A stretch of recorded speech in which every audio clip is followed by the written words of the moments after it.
Hey everybody, this is Brian with Bear Cards 34, back with another video. The other day, yesterday, Friday evening, I went to a card show. It's the first time I had been to a card show in a couple of years, I think. It's been a while.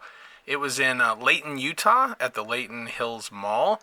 And it was really fun to go and to kind of check it out and see what the vibe was like. And I did pick up a couple of cards, so I'm going to show those. But I wanted to start off, this was kind of interesting. In my last video, I mentioned picking up this Cornell Green rookie card. He's from my alma mater, played well before my time, but one of my dad's favorite players, and he always used to talk about how Cornell Green was a great basketball player at Utah State, but then went on to a really successful career with the Cowboys. There is an error on the bottom right where it says he was a halfback, but that was not true. He played corner and safety. But very happy to have that card, and I mentioned in that last video that he had a brother, Pumpsie, who played for the Boston Red Sox, and I mentioned that I didn't know if Pumpsie had any cards, but if anybody was a baseball guy and collected, maybe they would know.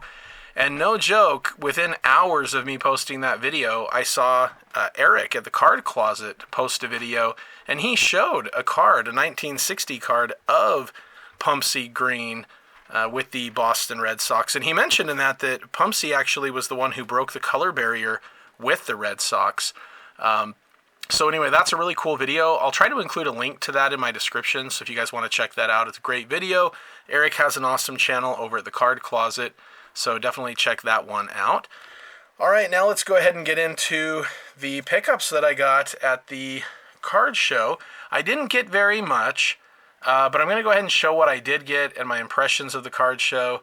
And then I do have a couple of mail day items and another mailing fiasco, not from Burbank Sports Cards, thankfully. But this one doesn't look too good, so I'll mention that at the end of the video if you want to stay tuned. So I did not pick this up at the card show, but this is a card that I pulled as a kid. This is from Collector's Choice. This is the You Crash the Game insert, and if you notice here, this is the silver version, and it has a date.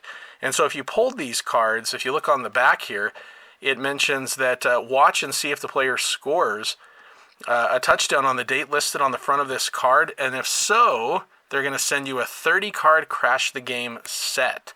And so I had pulled some of these cards, but I never thought to follow up to see if they scored a touchdown or to mail anything in. But when I was at the show, there was a guy there selling a bunch of cards, and in the dollar bin, he had a bunch of the silver exchange cards, so I ended up picking up, I bought one of each one that he had from the dollar box. So this is what you would basically get. You would get the set of these. So if Andre Reed had scored a touchdown on September 10th, I could have mailed that in and gotten a set.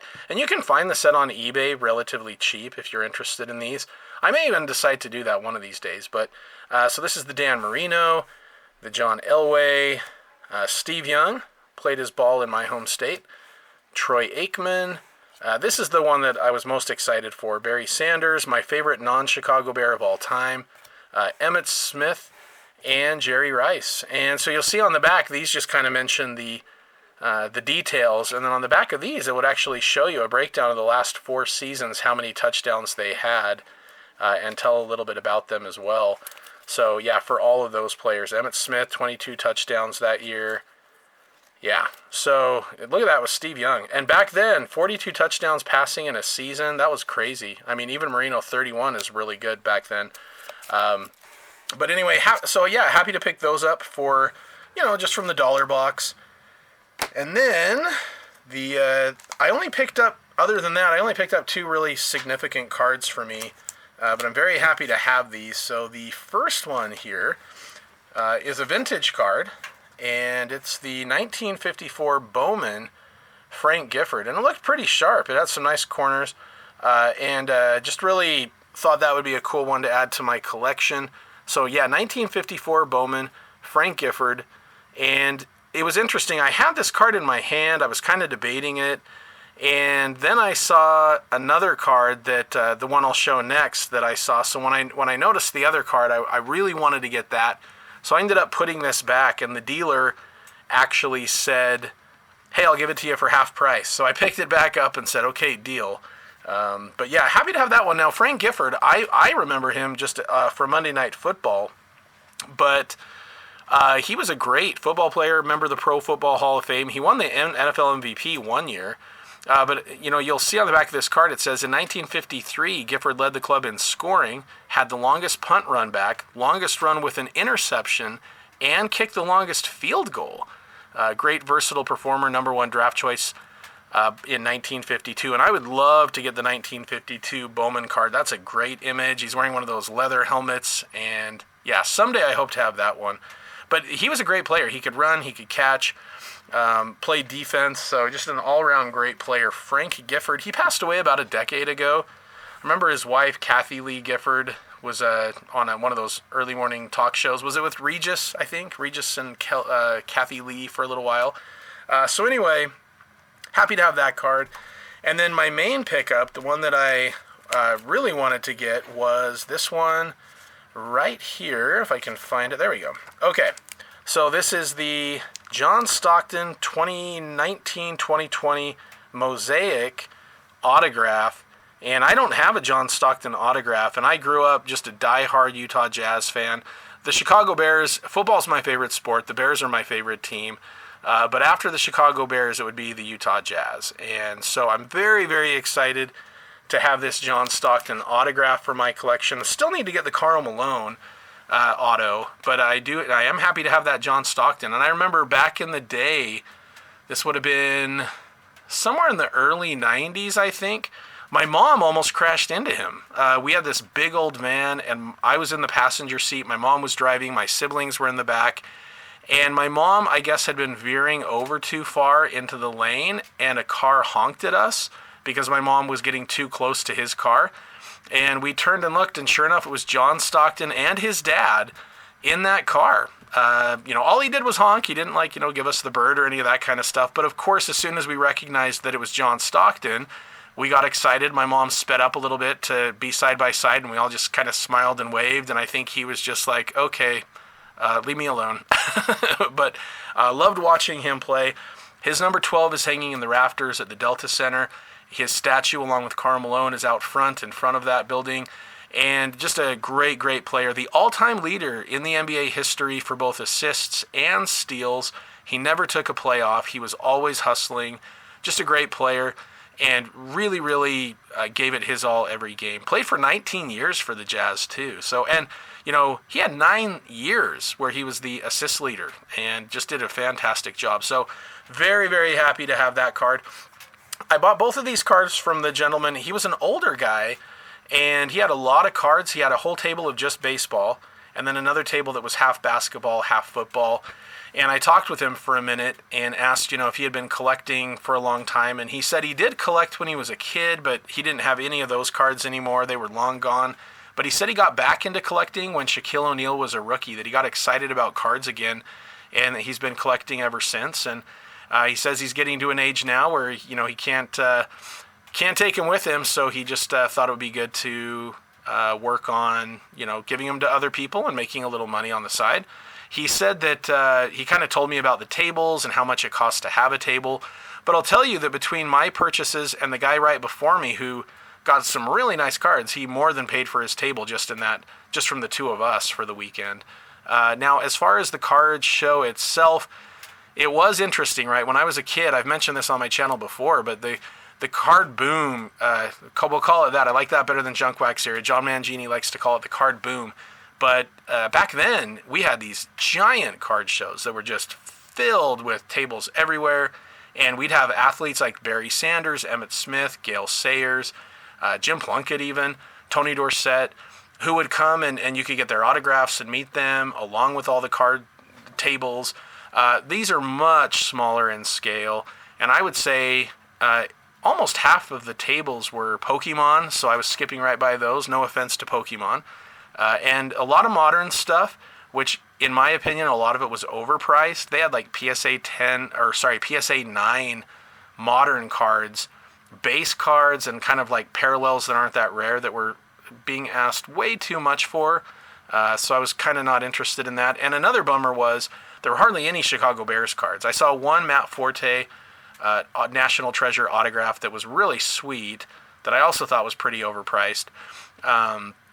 but just I hardly saw anything Chicago Bears. And when I would find the dime boxes, just not much there, and like 3 base cards of the same player over and over. But it was really fun to go, and I saw some really cool cards, especially the cards at this guy's table, because he had a nice mix of modern and vintage, which is kind of what I collect anyway.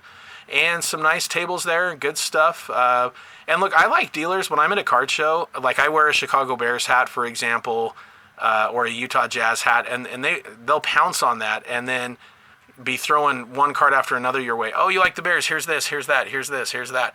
Now, maybe they didn't do it because nobody had any Bears cards, but I do like it when sellers are friendly and approachable and will have a chat with you, but aren't trying to hawk every single thing that has your team's logo on it, because that can get a little overwhelming. That's just for me personally, though. And I didn't get any of that. I thought the sellers were all really nice, friendly people. And it was fun. It was really fun. Again, not as many tables that I was interested in stopping and checking out, but still a lot of fun. So anyway, that was my experience with that. Now I'll get into the mail day pickups. So the first one I'll show here is, let's see.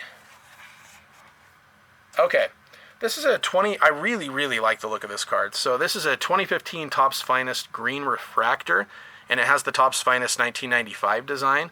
This is Matt Forte, and I don't know if it'll pick up. It is numbered right there, 16 out of 299. And so just a sweet throwback to the 95 collection, and I like that it's numbered. I think it looks really great. I'm a big fan of Matt Forte.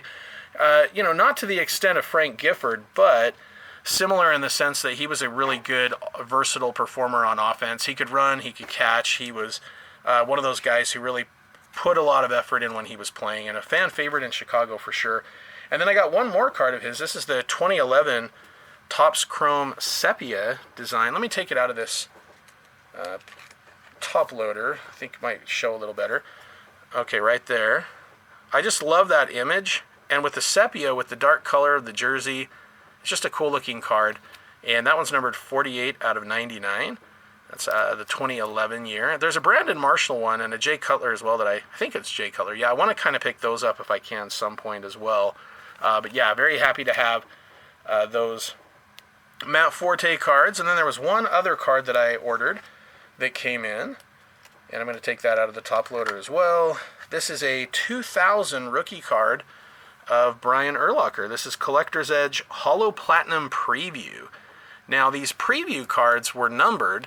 If you see here, it says preview. Now, they're not individually serial numbered. It's just triple X and then out of 500. And so the rookie set that they included in that, I don't think there's a Tom Brady, unfortunately. That one would be a pretty popular one, I bet. But anyway, I'm really happy to have this. I think I've got like 1 or 2 Urlacher rookies. Obviously, as a Chicago Bears fan, a big Brian Urlacher fan as well.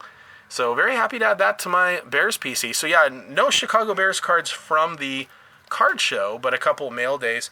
And the guy who sent the Brian Urlacher also threw in Rome, Adunze, NFL debut rookie for Mosaic, and a Montez Sweat in a Bears uniform. So happy to, it's always nice when they throw those in there just as kind of extra protection, but they also are thoughtful enough to specify and cater towards a team. I really like when they do stuff like that.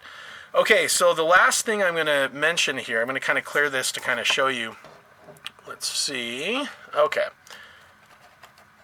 So this was just another issue with ordering cards online. So let me pull this up on my phone.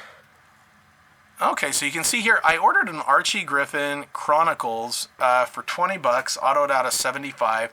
The reason I wanted to get this card is I've been holding off on doing the next part of my show and tell for 1977 Topps football. And the reason for that is I was waiting to get this autograph because one of the cards is his rookie card, and he won 2 Heisman trophies. So I thought that'd be a cool one to have for the video. And it just never arrived. I ordered on January 7th. And after a month, early February, I contacted the seller and heard nothing. So you'll see right here, this is Quinn's Cards, and so that's who it was from. And then it shows when you go to track the package, it'll show you should hear from the seller soon, tracking the provided here, and it's not in transit, it's not out for delivery, but it was paid for. I did pay for it. And then when I went to his site just recently, after the whole eBay contacting and emails and everything else, suddenly his feedback went from like 99, it's now at 80%. And it says right here, this is what I'm worried about. We are sold out, but here's some other stores you may be interested in. When you go to his store, you can't even find anything. Sorry, I had a family text come through that like popped up right as I was doing that, so I hurried and hit pause. But anyway, yeah, so this Quinn's Cards, the fact that he's gone from like 99% positive down to 80 right now, and when you show up to his store, it basically says there's nothing there. I am concerned about that. I mean, there's always the possibility that there was some sort of a health issue, or, you know, sometimes people can pass away or things like that. But I don't know. I don't know what's going on there. But it's concerning that I've sent multiple emails. I think I've sent 3 or 4 to him or whoever they are and have not heard anything back. And now seeing that there's nothing at the store anymore, yeah, kind of concerned. I might just be out the money. I mean, I guess there are those ways. I'll try to get a hold of eBay and see what I can do, but kind of a bummer, you know. So anyway, that will do it for today. So yeah, the card show was a lot of fun. Very happy to add those to the collection. A nice vintage, and then an autograph of one of my all-time favorite players. All right, that will do it for today. Thanks again, everybody, for watching. Hope you're all doing well. I'll be back with more videos in the near future, and as always, go Bears.